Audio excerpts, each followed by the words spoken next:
Well, hello, Confirmands. It is good to see you. This is Year 1, Lesson 13. Today we're going to be talking about two judges of Israel. We're going to be talking about Gideon and Samson. Now, there are a number of judges that we're not talking about. It doesn't mean that they're not important. It's just that, when you're creating a syllabus, when you have just a certain number of lessons, you got to focus. And so if you look in the book of Judges, there's a whole lot of other stories and a whole lot of other things that are important. But the thing that you're going to notice is this thing we've been talking about with Israel traveling from Egypt to Canaan and Egypt going into Canaan, that there's this terrible up and down pattern that happens, that the people, God blesses the people and provides for them.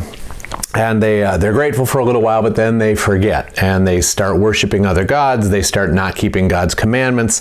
They start not doing the things that they're supposed to do. God withdraws his hand of protection. Some enemy comes in and takes over, rules the people harshly, taxes them into the ground.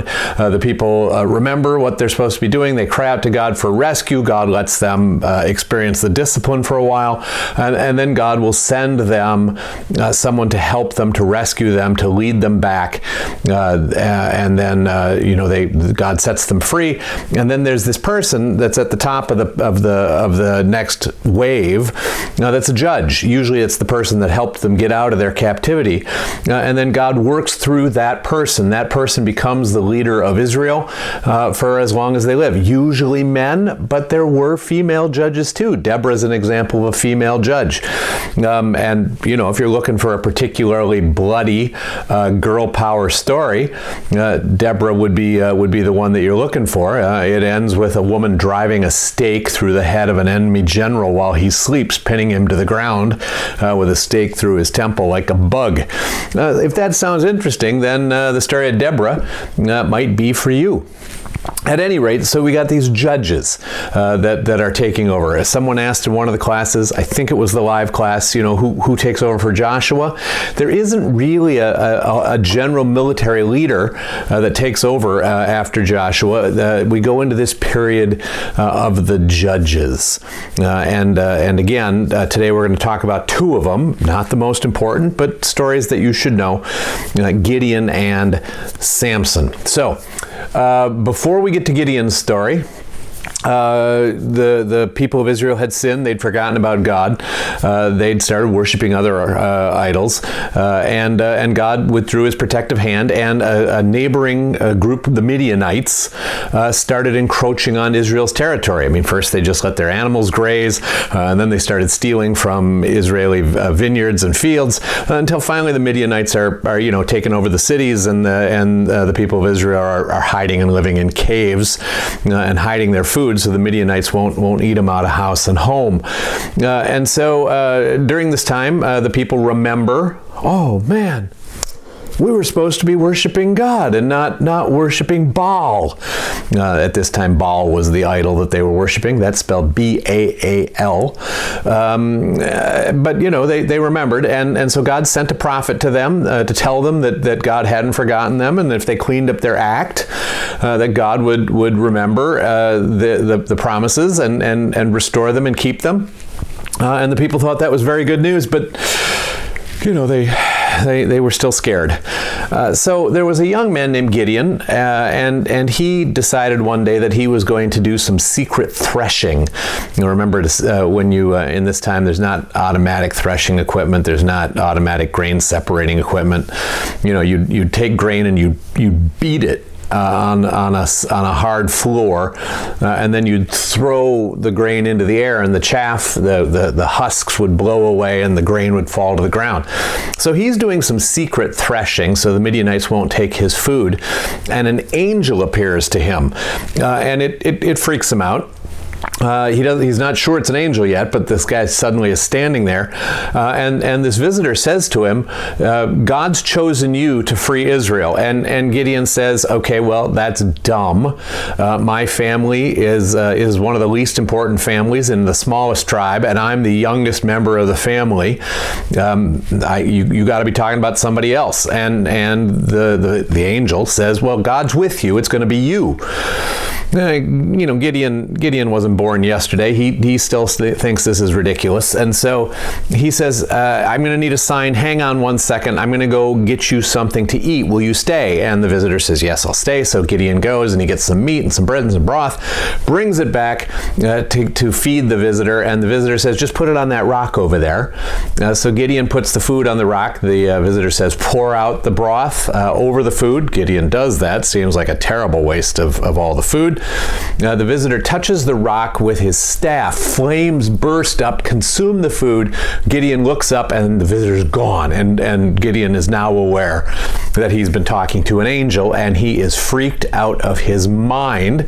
But God whispers into his heart, don't be afraid. I'm with you. And by the way, tonight, Gideon, I want you to tear down your father's shrine to Baal. That Gideon's dad had a shrine to Baal, a group of trees surrounding an area where people would gather and worship Baal. And so God commands Gideon to get rid of it. So in the middle of the night, Gideon gets up and he takes 10 of his father's servants and he takes the family oxen and they go and they cut down this sacred grove of trees and they pull down the altar to Baal. They use the stones to build an altar to the one true God. They use the wood from the sacred trees to build a big pile of wood on the altar, and then they take the family ox and kill it and put it on the altar and offer a sacrifice to God.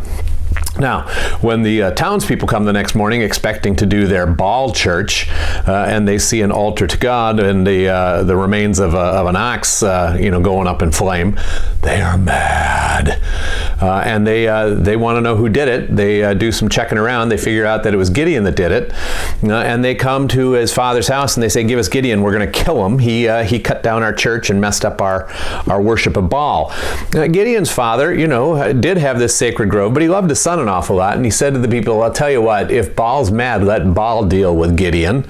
And the people thought that sounded like a good idea. Yeah, let Baal take care of him. Except, of course, nothing happened to Gideon because Baal is a nothing. And the people were kind of ashamed and embarrassed that they'd ever worshipped such a creature, such a being. The first two words of the phrase that pays this week, integrity is. Integrity is. Now, Gideon still had some questions in his head. I mean, the fire from the rock was cool, and God protecting him, and Baal not harming him. That was all cool. But Gideon prayed to God and said, look, if I'm really your dude, I'm going to need a sign here. So what I'm going to do, you remember that threshing floor where the angel came? I'm going to put the fleece of a sheep down on the ground there. And tomorrow morning when I wake up, if the fleece is soaking wet and the ground all around it is dry, well, I'll figure that this is all real and you really are with me. And God said, oh, okie doke. And Gideon went to bed. And when he woke up, the fleece was wringing wet. He wrung it out, a full bowl full of water, and the ground around was absolutely dry. Now, that should have been enough, but Gideon said to God, no, please don't be angry, but listen, youngest kid, small family, small tribe, this doesn't make any sense at all that you choose me. I'm going to put the fleece out again. This time, if the fleece could be bone dry and the ground wet, then I'll really know. And God said, okie doke. And that's how it turned out the next morning. So now Gideon feels like God really is with him. God really is going to help him. And so God says, put out a call for the soldiers of Israel to assemble, and we're going to drive the Midianites out of here. So Gideon does that, and 32,000 men show up. Now God looks at that and he says, you know what? That's too many soldiers. Gideon says, say what? The Midianites have more than this, Lord. And the Lord says, no, that's too many, because you use that many soldiers, they're going to think that they won this victory. They're not going to remember that I won the victory for them. So here's what I want you to do. I want you to tell everyone who's afraid that they can go home. And Gideon's, all right. Hey guys, any of you who are afraid can go home. And 22,000 soldiers pack up and go home. Now we're down to 10,000 soldiers, and Gideon thinks, this is not good. We're in real trouble. And God says to Gideon, there's still too many. What? There's still too many. So here's what I want you to do. I want you to take your soldiers down to the river and let them get a drink. And guys that throw their weapons to the side and just lay down and lap water like dogs, put them on one side. And guys that kneel, hold their weapons in one hand and bring the water up to their mouths while they're looking around, put them off to the other side. So Gideon does that, and there's 9,700 guys who weren't terribly careful, and 300 guys who were pretty careful while they were drinking. And Gideon knows which group he'd rather keep, but of course that's not God's plan. God says, take that 9,700 group and send them home. Huh? So Gideon's left with 300 soldiers against the whole Midianite army. He's feeling a little panicky again. And God says, listen, I got this. Sneak into camp. You'll hear some stuff that'll make you feel good. And Gideon, in the dark of night, sneaks into the Midianite camp, and he hears a man through the tent talk about how he'd had a dream that while he was asleep, something rolled down the hill and crushed them all. And the guy in his tent goes, yeah, that's got to be Gideon and his army. Their God is so strong. I don't know what we're doing here. This is a terrible place for us to be. And Gideon starts giggling to himself because he knows the Midianites are ready, that God is ready, and that God is somehow going to give them the victory.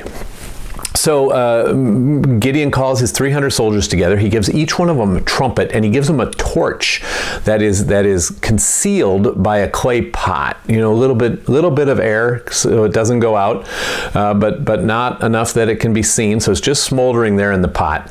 And then those 300 guys take up positions around the Midianite army. The Midianite army is kind of in a valley, and on the hills around, the 300 soldiers of Israel take up positions. And at midnight, Gideon blows his trumpet. All the other guys blow their trumpets. They smash their clay pots. Their torches burn to life. And it looks to the Midianites for all the world like there's a huge army that's encircled them. And these guys panic. They come pouring out of their tents. It's completely dark. They can't see anything. They're fighting each other. They're running away into the hills. Gideon and his men chase them as they go toward the Jordan River back to Midian. The other people of Israel join in the slaughter, and the Midianites don't bother Israel again for a long time. Gideon winds up being the judge of Israel for 40 years. They offer him a kingship, and he says, I don't want to be a king. God's our king. And they said, well, your sons could be king too. And Gideon says, I don't want them to be kings. I'll just be the judge. And so for 40 years, Gideon judges Israel until he dies. Now, it's a story that we're not going to cover here, but Gideon's son actually does try to become king, sort of gets it done of a part of Israel. He's an incredibly bad king, and it ends in blood. And so, if the Deborah story didn't sate your need for blood, and this story didn't sate your need for blood, you can open your Bible, to Judges, and you can learn more about that period too. The second two words in the phrase that pays, doing the. All right, so those are words 3 and 4. And then, while we're at it, let's do the next part. The next two words in the phrase that pays, right thing. Right thing. All right, now we're caught up again. Okay, so there were a couple other judges then after Gideon, this same horrible pattern of disobedience and punishment, and then asking God for help, and a judge comes and sets them free, and there's a little period of good, and then forgetting and repeats, right? It's just awful to watch. And so, when we start this next story about Samson, the people of Israel have forgotten what they're supposed to do, and they have been taken over by the Philistines. The Philistines are a fierce people. They live along the Mediterranean Sea. It's 5 main cities. Each city has a king, but these are fierce soldiers, well equipped, well trained, and the Philistines are calling the shots in Israel. And Israel is slave of the Philistines for more than 25 years, and the people are crying out to God, oh, please, please, please set us free. So an angel appears to a woman in Israel, a woman who has not forgotten the commandments of God, who has not done the wrong thing. She and her husband have been faithful. And the angel appears to her and says, God has heard the cries of his people. You're going to have a son, and that son will set Israel free. This is going to be a special boy. He's going to be dedicated to God from the conception onward. You should never cut his hair. He should never touch corpses, and defile himself that way. He should never eat any fruit of the vine. No raisins, no grapes, no wine. He's going to be set aside for God for his whole life. Now, when her husband comes home that night, she tells him this story, and he doesn't believe it. It sounds like craziness to him.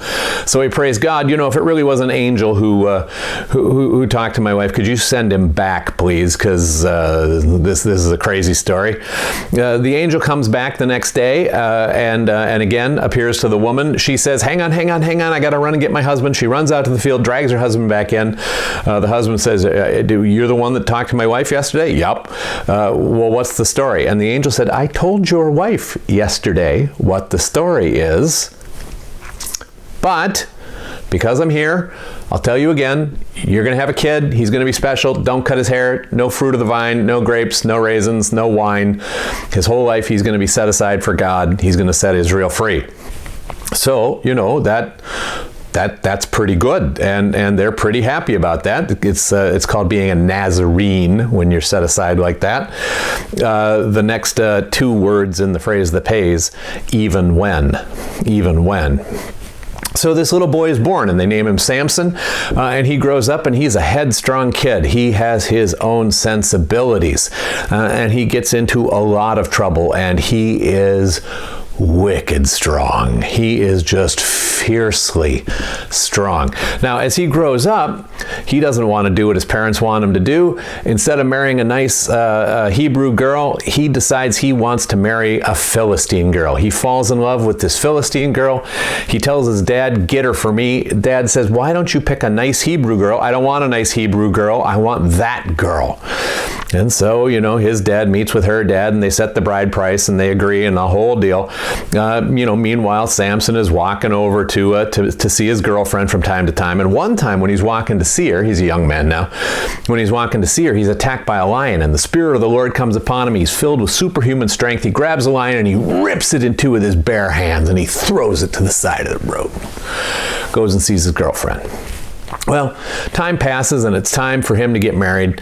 As he is walking to the wedding celebration, he passes that carcass of the lion. And he's interested to see, he goes over to take a look at it, poke it around a little bit, and that a hive of bees has formed in the carcass, and he grabs some of the honey out of there, and as on his way to his wedding, he eats some of the honey. So he gets to his wedding. It's a big to-do. There's lots of guests, and he calls 30 of the guests that are there. There are 30 young men who are there representing the bride's family and friends of the bride's family. And he says to them, I'll tell you what, boys, I'm going to give you a riddle. You got 7 days to solve the riddle. Weddings went on for 7 days and 7 nights. You got 7 days to solve the riddle. If you solve the riddle, I will give each of you a set of ordinary clothes and a set of dress clothes. But if you can't solve the riddle, then each of you will give me a set of ordinary clothes and a set of dress clothes. And the guys look at each other. There's 30 of them. They got 7 days. How hard can this riddle be? And so they say, deal. Samson says, out of the eater came something to eat, out of the strong came something sweet.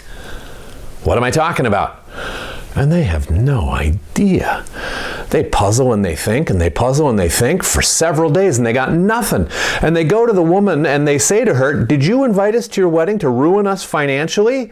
This is crap. You find out the answer to this riddle and you tell us, because otherwise there's going to be real trouble for you and for your family. And she goes to Samson and says, honey, why don't you tell me the answer to the riddle? And he says, nah, I don't think I will. And she bugs him and she cries and she weeps and she wails and she moans, and suddenly this wedding is not much fun at all. And Samson finally on the 7th day gets sick of it, and he tells her the answer. He tells her about the lion. He tells her about the honey. And that evening, as the wedding is ending, the young men come to him and they say, well, out of the eater came something to eat, out of the strong came something sweet. Well, what's stronger than a lion and what's sweeter than honey? And Samson knows that his wife has betrayed him by giving away this secret. He's filled with a rage and he goes into one of the Philistine cities. He kills a bunch of guys, 30 guys wearing ordinary clothes and 30 guys wearing dress clothes, takes their clothes off their dead body and throws the clothes at his guests. And then he stomps home and he doesn't take his wife with him. He's so mad. Well, her daddy didn't think that was cool. So when Samson doesn't come back, he marries her off to somebody else. That's going to be a problem. So a few months pass and Samson calms down and he decides he would really like to see his wife again. By the way, the next two words in the phrase that pays, no one. No one. Right? He decides he'd really like to see his wife again. And so he heads over to her place. And when he gets there, her father won't let him in. What do you mean you won't let me in? I want to see my wife. Yeah, she's not your wife anymore. You bailed on us, so I let her marry someone else. But look, she's got a little sister, even prettier than her. You could marry the little sister. I could set that up for you. Samson is in a towering rage that his wife has been given to someone else. He goes out and he catches 300 foxes. He ties them together 2 by 2, ties their tails together, and between each set of fox he puts a torch. When he lights the torches, the foxes, of course, they go crazy. They're terrified. And then he sets these foxes free in the fields of the Philistines, and they burn down olive groves and fields, and they just cause unbelievable damage. When the Philistines ask, what's this about? How did this happen? That all this happened. People trace it back to Samson, and someone figures out that Samson was mad that his father-in-law gave away his wife to marry someone else. And the Philistines, well, that occurs to them that really wasn't such a nice thing to do. So they go and they burn up the house and the family, the wife, the father, everybody. They kill them and burn them all, to try to appease Samson maybe. When Samson hears of this, he is filled with a rage.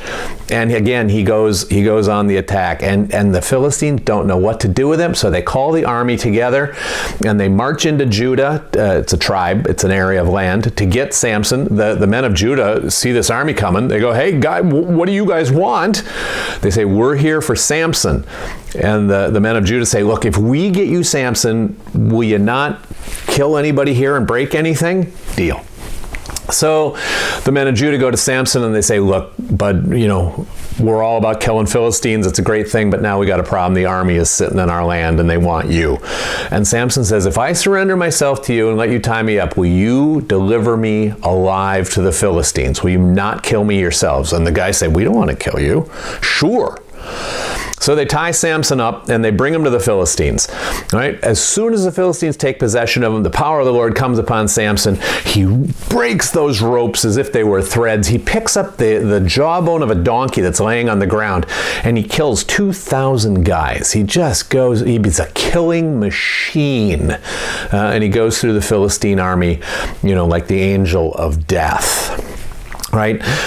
They can't touch him. They can't control him. One day he visits their main city. He goes in and out of their cities and they can't stop him. He visits the city of Gaza and they lock the gates to try to trap him in the city. He gets up in the middle of the night. He grabs hold of the city gates. He rips them out of the city wall and he carries them 20 miles and he puts them on a hill in Israel. So when the Philistines wake up, not only is Samson gone, but so are the gates of their city, Gaza. That he just is untamable. He's wild. The last thing for the phrase that pays is the name C.S. Lewis. C.S. Lewis. All right, you got it? All right, so Samson decides that he is lonely again, and he falls in love with another Philistine woman. This time it's a woman named Delilah. And he visits Delilah a lot, and the Philistines notice this. And so the kings send messengers to Delilah, and they say, there's 5 Philistine kings. Did we cover that? The kings say to Delilah, listen, help us catch this guy and we will make it worth your while. Each of us will give you 1,100 pieces of silver. And that turns Delilah's head right now. I mean, love is one thing, but that's a lot of money. And so she decides to betray Samson. And so she asks him, hey, Samson, honey, what is it about you that makes you so strong? And Samson says to her, well, you know, if I was tied up with some wet cords, wet bowstrings, I would be just the same as any other man. 7 of them. That got to be 7. I mean, I'm pretty strong. So while Samson falls asleep, she ties him up with 7 wet bowstrings, and then she says to him, Samson, Samson, wake up, the Philistines are upon you. And he wakes up and he yawns and snaps those bowstrings like they're not even there. And she is mad. And she says to him, I don't like when you lie to me. I thought we had something special here. Now tell me what it is that makes you strong and what would make you like a normal person. And Samson says to her, well, if I was tied with 7 new ropes, I'd lose my strength. So she sends a message to the Philistine kings, I've got the answer, get me 7 new ropes. So they send soldiers ready, they hide in the next room. She's got these 7 new ropes. When Samson's asleep, she ties him up. Samson, Samson, the Philistines are upon you. He wakes up, he snaps those ropes, you know, like thread over a flame. They just melt away from him. And she again is mad. And she bugs him and badgers him, and he says to her, listen, okay, look, if my hair were woven into a loom, I would lose all my strength. So she again calls the kings, they send the soldiers, right, while Samson's asleep, they weave his hair into a loom. I mean, he must be a very sound sleeper. And then she says, Samson, Samson, the Philistines are upon you. Samson wakes up, shatters the loom. He's completely free. He laughs at the soldiers. They run away screaming, you know. And Delilah goes into this same sort of thing like his wife did, where she just cries and moans and wails and bugs him until finally he can't take it anymore. And he says to her, listen, it's my hair. If my hair were ever cut, I would be just like any other man. Now Delilah knows it's the truth. She recognizes the truth. She tells the kings, this time I got it. Send the soldiers, bring the money. And while Samson's asleep, she cuts off his hair. Samson, Samson, the Philistines are upon you. And he wakes up thinking that he will do what he's always done, and the strength of God has left him. The Philistines grab him, they chain him up, they put out his eyes, they blind him, and they lock him away in a prison. They put him on a grain mill, you know, the things that animals walk around and around and around and around to mill grain, to make flour. That's what Samson does down in the dark in the prison with no eyes. And he is so sorry, but it's too late. But his hair is growing. After a while, the Philistines decide that they're going to have a party to celebrate how they've defeated this enemy of their people. And so they all gather, the 3,000 most important people in the Philistine Empire, captains of the army, the kings, everybody, they gather in the temple of Dagon, their god, a body of a fish, head and hands of a man. They gather in the temple of Dagon, they're worshiping their god, they're having a party, they're drinking heavily, and someone suggests that they go get Samson so that they can mock him and laugh at him for a while. And this seems like a great idea to everyone. So they send a messenger to go get Samson, and they bring him out of prison, and he stands in front of the Philistines, and he is mocked and reviled and jeered at.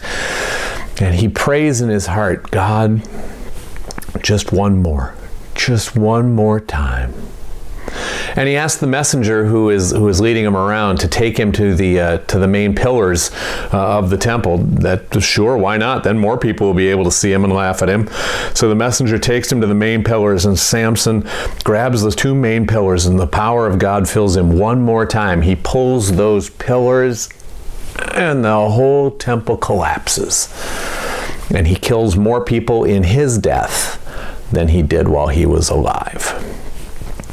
And the Philistines don't have the ability to rule Israel for a while. They've lost all their leaders. It is a terrible, terrible time for them. So these are the stories of two of the judges. Again, there's plenty of blood, but we don't have the same sort of questions, I hope, or I think, that we did last time when we were talking about the conquest of Canaan and the work of Joshua. So lots to think about, lots of questions that you may be wondering about. You think seriously about what you want to talk about. I will see you on Wednesday, either online or in person. And I'm praying for you. I hope you're doing well. I hope you're studying hard in school. Be a person of honor. You take care. Bye-bye.